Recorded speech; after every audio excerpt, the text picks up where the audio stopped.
I personal stories.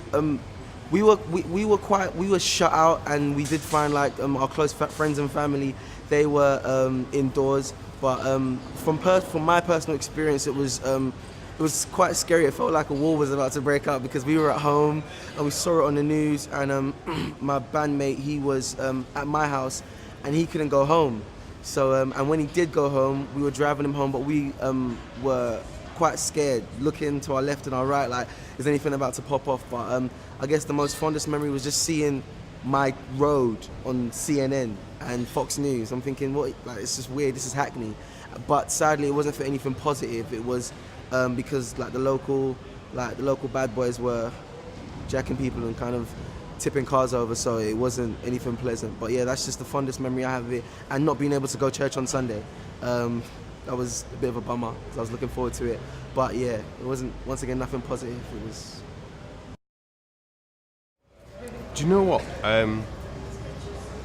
It was quite weird because I'm not from London originally. We've only been here a few years, but I remember my parents ringing up and saying, "Whoa, are you okay? Are you okay?" And we were saying, "Yes, it's not as bad as you think it is," because they obviously saw the television, and as they could see it from outside of London, they thought that every house was being smashed up. And I said, "It isn't as bad as you see it on TV. It's just in pockets." But they sort of thought that we're all getting murdered in our beds, etc. We weren't. We just watched television and got on with it. Yeah, obviously it's obviously quite a scary time for everyone, do you know what I mean? I live in Brixton, I work in Brixton, so to see, when I come out of the station for the first time and see, Morley's boarded up, to see that Foot Locker's been burnt down, to see so many things like that, it's obviously quite a scare to have, but I do think that, from what people were saying, that we were sort of not in the sort of midst of it all because we were outside of the high street, the market was closed down early. People that sort of lived in Brixton didn't really go out of their house to obviously participate or to become a part of it. So, obviously it's just time everyone's away. Yeah, I think it was really strange actually because all the sort of small shops sort of along near where we live were all kind of boarding up, and like the guys were like standing outside, obviously like waiting there to protect their shops. And it was really weird. There were lots of people. It was really sort of quiet on the residential streets where I live. And yeah, it was really quite odd. I think lots of people were just staying inside and trying to stay out of the trouble, really. I did see a little bit of it, yeah. Just, I just happened to walk past the end of Brixton Road when they were burning down Foot Locker, whatever it was. But that's all I really saw of it.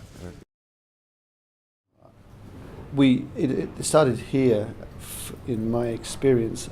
We were open on the Sunday, it was the Brixton Splash, and nothing actually happened in here that was of any interest. And it came out of here at about 5 o'clock, and the streets were absolutely jammed, and there was some sort of sense of impendingness about it. But it surprised me, the damage that I saw, which happened actually down at the Currys and the retail park, a little bit out of Brixton, that particular night, because there was no reporting of it.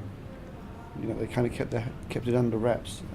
Well, we had to close, and I don't think this is kind of right in the middle of Brixton and right in front of it's on the front line, all those kind of things. But it's kind of a quiet place, and it's not really a place where you feel any danger in here at all. And it was odd. You can come in here and you never feel any danger. Children can run around, and there's no sense of impending thieving or anything going on like that. It's just that it happens that the tension was outside, and it was that week that there'd been the killing of the guy in Tottenham.